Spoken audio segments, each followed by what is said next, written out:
Hey, Phyllis. How are you? Good.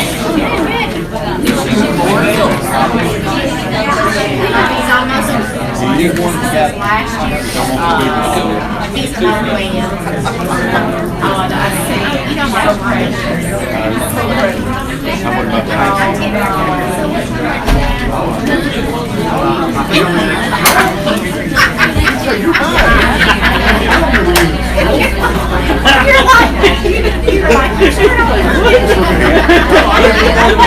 Did you get through that flu okay? Yes, I had the mildest case of everyone. Oh, good. Bet you wore yourself out though.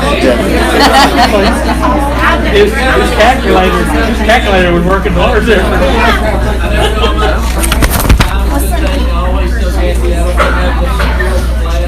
Yeah. It hasn't happened yet, but that's always the teacher's fear. But I got 5 pages of notes, so I don't think I'm too worried about it. I did want to do this as an exercise. We kind of do these one-offs sometimes when we're getting started in class, and I would like to sort of do that tonight. I want you to think outside the box for just a moment as we get started. This class, if this is your first time, I see some first-timers, call it the church-friendly class, and it's the play on words, as in user-friendly. We want to be a congregation that is not assuming what people know and don't know. It has been so cool. I don't know that anybody's referred to this space as the NPR lately.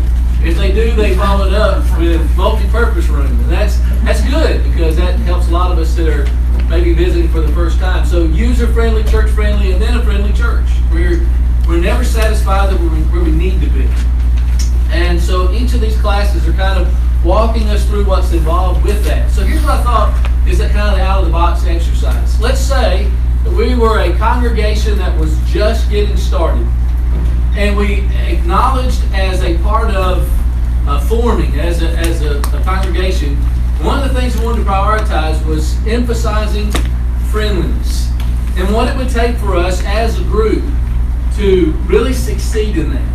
So I thought, if you don't like the word program, I kind of share that. It sounds very programmatic, for lack of a better way of saying it. But I think a very biblical way to talk about these things, especially in Ephesians 4, is it being a ministry. What does ministry mean? Serving. And what are we supposed to be about as disciples? We're servants, right? Okay? So if we were to concoct a church-friendly ministry, what would we want to make sure was part of it? The moving parts, the pieces that made it work and be successful. What would you want to make sure was a part of it? Leader. The leader? Somebody to. Okay, so, all right, so what would that look like? What would an effective leader of this look like? And we can't flesh out the whole job description, just kind of in a broad way. But you have different people assigned to do different things to make sure nothing got missed. Okay, so... Delegator.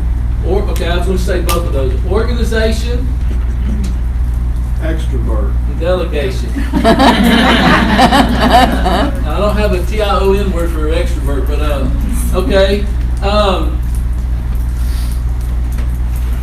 Okay, I was confused. Possibly. We'll put a question mark there. But you think that at least, are you talking about extrovert to lead it or extroverts to be on the team? I meant the leader should probably be an extrovert. Okay, all right. So we'll put it up there. I'll drop the question mark. What you got? I just said somebody's got to be in place somewhere that's not here to talk. Okay.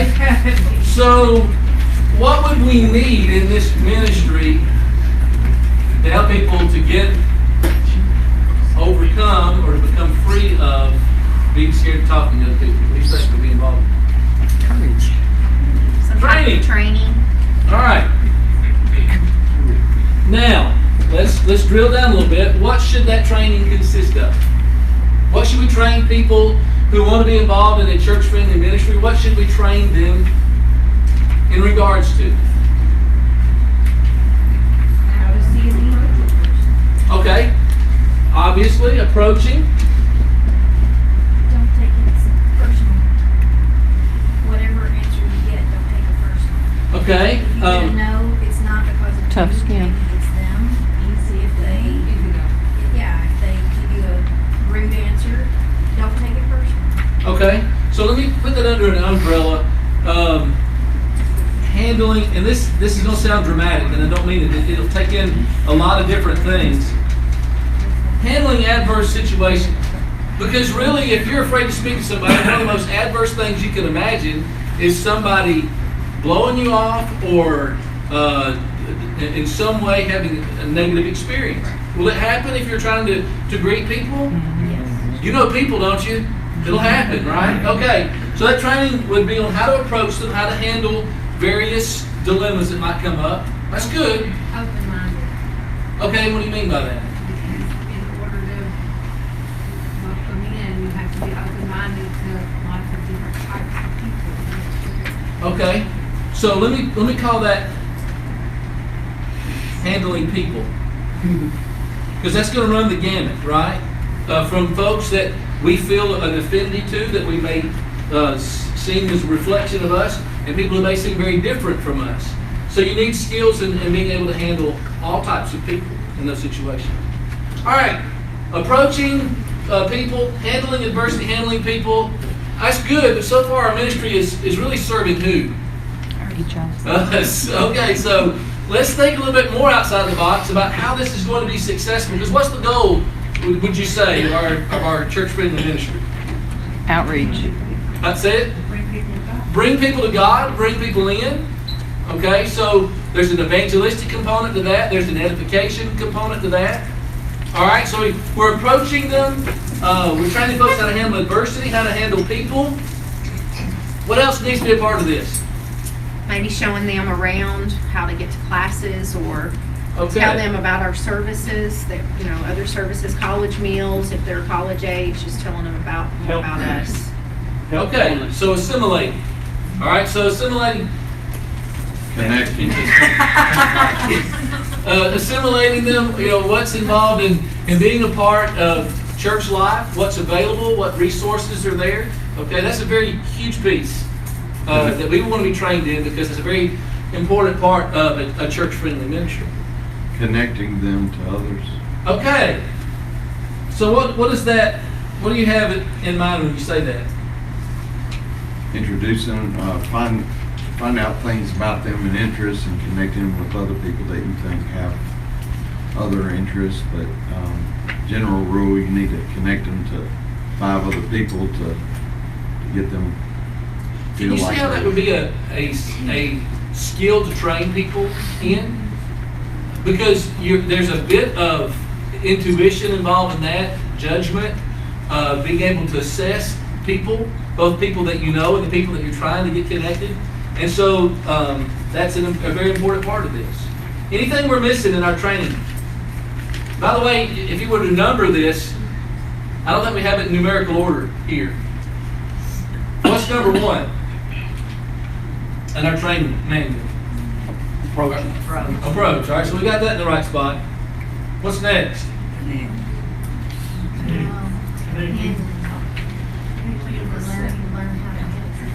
Okay, so this will be probably a subset of this, right? Okay. All right, because in approaching people, you're going to encounter various adversities. Now, it may not be in the very first approach to a person. It may be in the process. So that's why I put it as a subset. And then handling people is probably closer to the approaching part, is being able to make contact with people no matter who they are, like different, whatever their circumstances are. All right. What would be, yeah, go ahead. Maybe above approach, we might want to train on identifying and capitalizing on opportunities. Okay. Some people don't see opportunities. The door could be open and still not walk through it. Okay. Some I think opportunities. that's fair. How do you train that? Well, everyone has a soul, and everyone's an opportunity. We have to look at people we have to look at people at what they are, Yes. their souls, and they're going somewhere. Okay. So if it's okay to do that, I think what I would like to do is make that as a part of approaching. Because you're really, and I think you're right, it kind of goes above here. It's identifying opportunity, which is really what we've done right here, right? We're saying this needs to happen, and as a part of this, we're going to be identifying opportunities so that we can then approach them and then handle those various situations we talked about. Good point. All right, what's next? I think you were right. Did you say connecting? Yeah, connecting would be next. Because after we've approached them and we've begun that relationship, we now want to relate them to other folks in the group. And then after that, so we want to start assimilating them. That is, making them more part of the group. Now that's going to go different directions, right? Because not every visitor falls under the same umbrella. Some of our visitors will be, how would we classify them? Passing through. Okay, so they're not going to be back. Do we still need to be friendly toward them? Absolutely. Why? Because they're going to tell other people wherever they've been. Well, Yeah. and nowadays people do things on Google.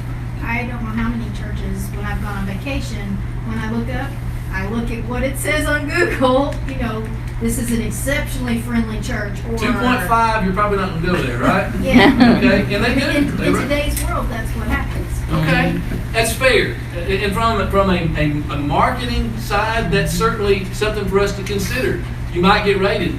Before you get there, though, why are we going to do that for the folks passing through? We want them to come back again the next time they're this way. Yeah, and these are all great answers. These are all great answers. Their situations may change. They may move here someday. If they're not a Christian and they just happen to pass, you might be planting a seed. Okay. You don't know where they may go, and that seed may germinate or it may die. You don't know. So if you're a friendly congregation, it's more likely to germinate, and they'll remember that and maybe search out a Church of Christ somewhere else. So 1 Corinthians 3:6-9. Maybe you're throwing a seed and somebody else is going to water it. You may be the first contact that leads them to obey the gospel.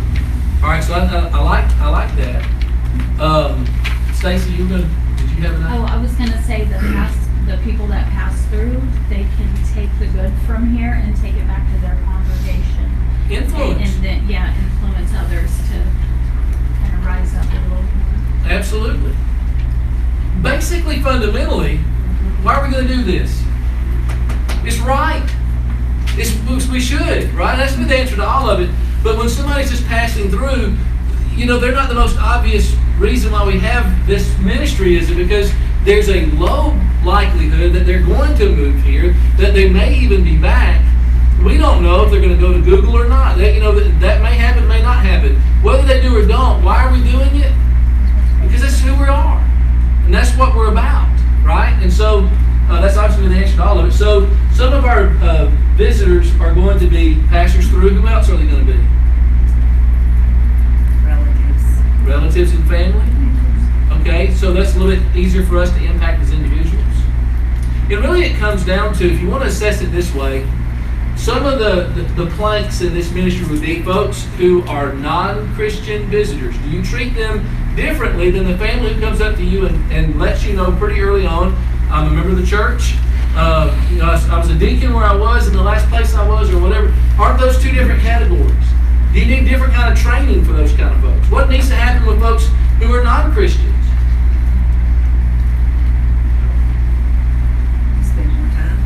Yeah, welcome. What's the path goal for them? What are you after? They need to obey the gospel, right? And so there's a different set of training that's done there to try to help them with that aspect. But what about folks who are members of the church who are coming from somewhere else? How do we handle them differently? Well, that's why we have this ministry. We're fleshing it out. You didn't expect me to have all the answers right here, did you? Most folks are gonna need to find out their talents and what their interests are. And you're gonna need to plug them in with people that have those talents. And, you're gonna need to set the hook pretty quick. A first impression is a first impression, no matter what their background or where their future path. That's right. So when it comes to just a first impression, they're either going to want to come back, or they're going to want to take what they experienced here back wherever they're going. Right. So if they're going back to their home congregation, they need to experience something while they're here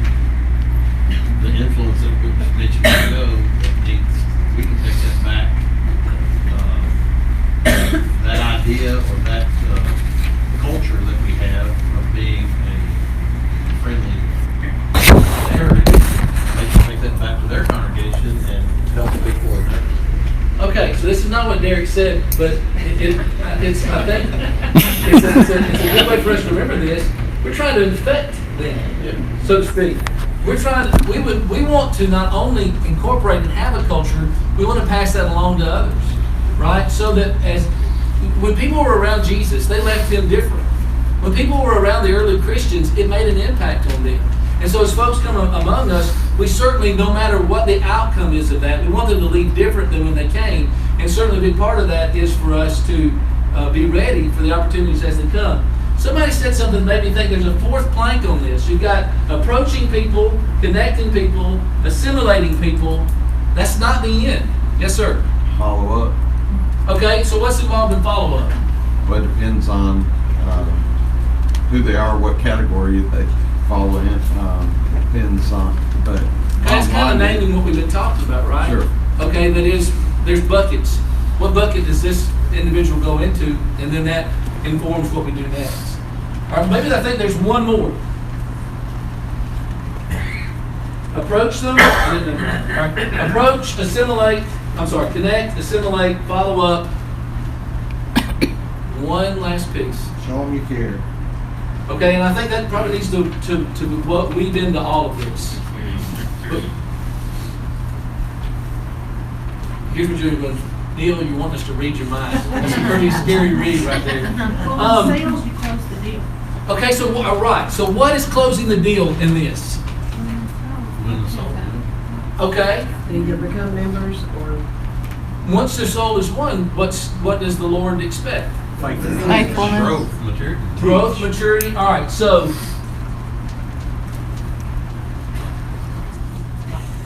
they're not just in the door. They're not just on the pew, right? They're being equipped. They're growing in discipleship. They're growing. They're developing. And you know what's the neat thing about this? What happens? We can almost say number 6. You know what number 6 is? They're part of the church family ministry. And they're trying to approach people. And then they're trying to connect, assimilate, and so forth. Now, what we've just walked through with some pain, and I'm sorry, I'll take the blame for that, is really what's involved in being a follower of Christ. Right? What we're trying to do is duplicate ourselves. We're trying to replicate ourselves. And that's not our objective. That was the Lord's last marching orders before he gets on the cloud and goes to heaven. I want you to go into all the world and teach all nations, baptizing them, teaching them to observe all things that I've commanded you.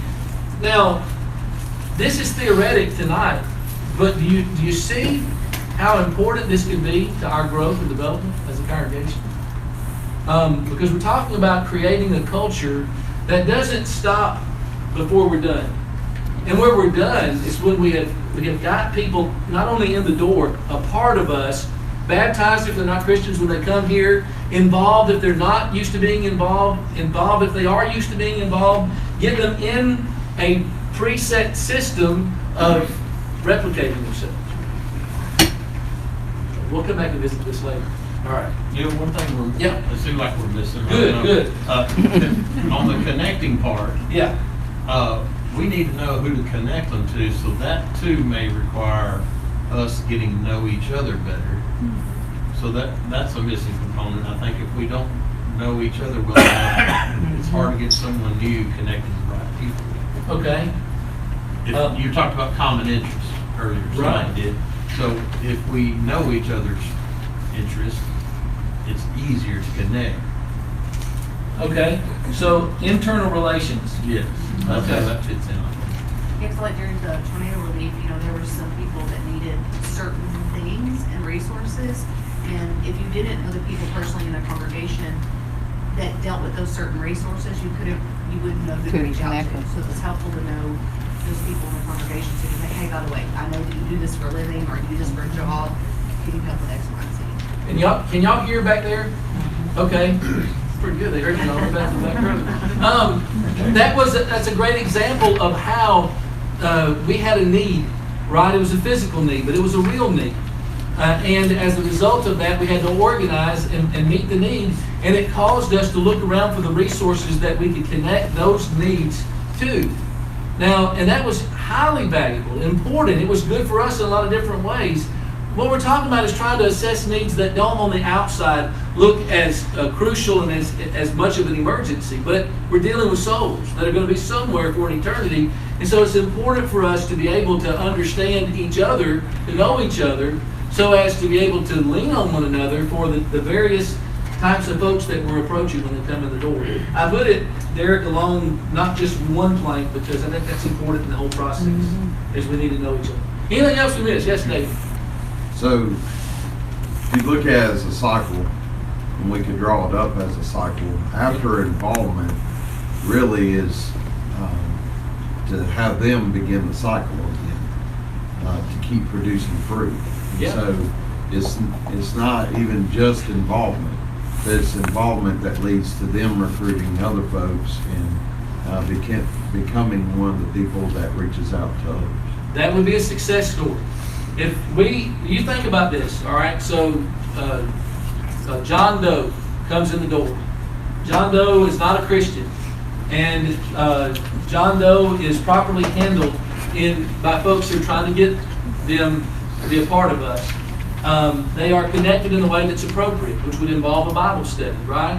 They become a Christian. They're assimilated by getting to know people in the congregation. There's follow-up that takes place. That is, as a part of that is, how can we help you be involved in a way that you can serve the Lord and be a fruitful disciple here?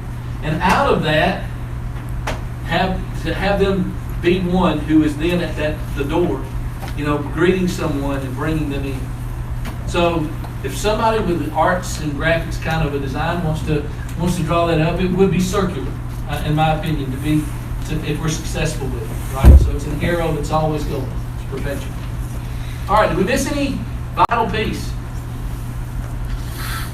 Those of you that like to take notes and have these sheets in front of you, I'm sure I've frustrated you greatly, because I don't think there's any way I can get through 5 pages of notes in 13 minutes, but I might surprise you. No, I'm not going to try. Any other thoughts on this? Yep. So what you're showing us is if they come to the door, if they come in the door, right? That's what we're talking about. Right. There's Well, one other step there that all of us can do, and that is get them to the door. okay. And that takes some serious dedication and fear overcoming. I think you're right. I think it doesn't always start there, but it at least needs to be a 1A if approaching is a 1B. Because some people, a lot of the folks who have come through the door here in the last 6 months have been because of you. Because you have invited them. I mean, I don't know. I wish, I'm a numbers nerd. I wish I could break down the statistics and find out what the percentages are. My guess would be a heavy percentage would be folks who came here at the invitation of somebody here. Or somebody elsewhere who said you need to go here, right? Which we can't control that part. It's a good point. All right. Probably not going to erase this because I'll take a picture of this, because we'll see some other form of this down the road. All right. Any other? Yes, ma'am. Rachel. Well, with the internal relationships, knowing physical needs, but also spiritual. Because my struggles might be different than your struggles. So knowing who to connect them to, who has gone through something similar, would be beneficial. If I've never been through something, I'm not going to be the best person to help you with that struggle. But I might know somebody else who has gone through that. Okay. So I wonder, how do we make that happen? How do we find out who can help in those regards? I think it's an unanswerable question, but it's an important question to ask. Isn't that part of how we develop that and say, all right, first we're doing what we're doing now, we identify what are the different issues somebody might have that the church family can help them to address. We got physical issues, we got spiritual issues. Any others? Mental, all right, I was going to say that. Mental or emotional issues. Addiction. Yeah, if you're coming from the world and you're not a Christian, you've got worldly issues that. So what bucket is, what would we call that? Okay, so it's just addiction issues. Yeah. Okay. Or simply, how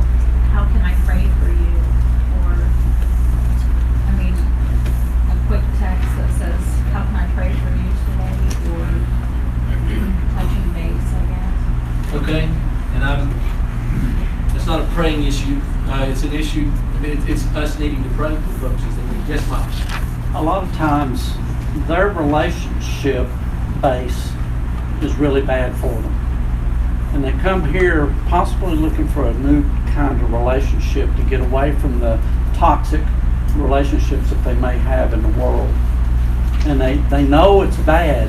And how do I get away from that? What are the answers for me to change my life and so that's the elephant in the room. And that's how do we talk about their issues and what they're there for?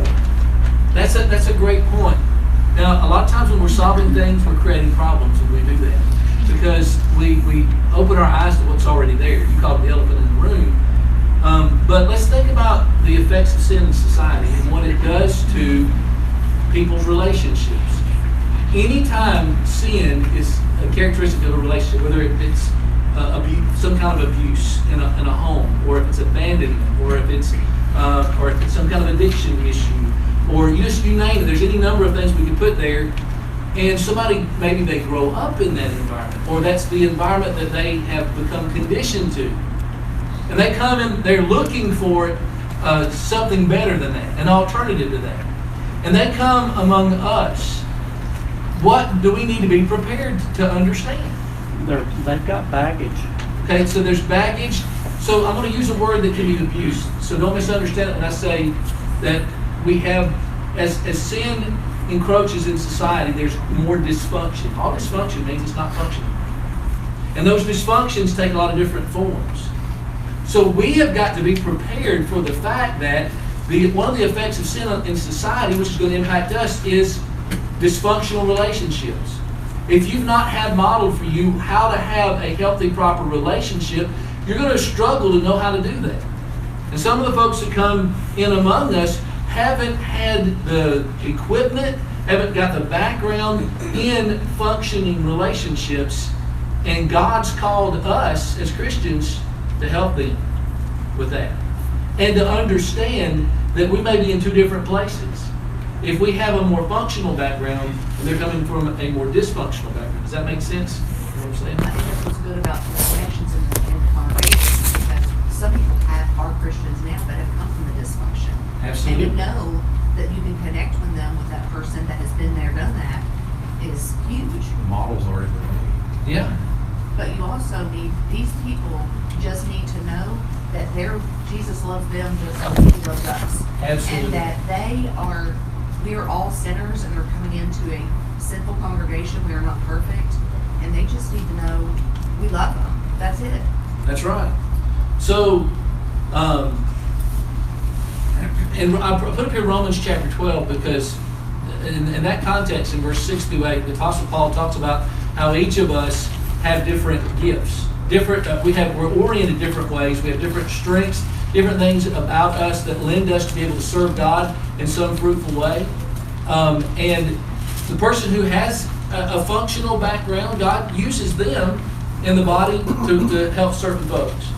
Those that have perhaps been through some of those broken situations, God wants to use them for folks who are coming from the same place. And God uses some who have maybe a compassion or mercy. He talks about that. Maybe they have this ability to connect with people even if they have nothing in common with each other, right? And so building into an understanding of this is seeing understanding where we have been. Who's grown up in the church? Who's not grown up in the church? Who's grown up in functional situations? Who's come out of fractured circumstances? And God wants to use all of them to help us to achieve the purpose of winning as many people as possible. And that's really the bottom line of the church-friendly ministry. And it's not something we have to necessarily create, although organization is helpful. It's something we're supposed to be. All right, somebody else had a comment. Well, so you don't. Oh, you had got news. I'm sorry. It's feeling that you're worthy. And so a lot of times when we're seeking souls, we're seeking people that don't feel worthy of a good friend, that don't feel worthy of a healthy relationship, much less the eternal love that God has for us. And so it's very foreign, and so realizing that it's figuring out where there is that end for them. what's gonna help them to, let that guard down, because that's what that's gonna look like, is just pushing away. You Right. know, just because it's so scary.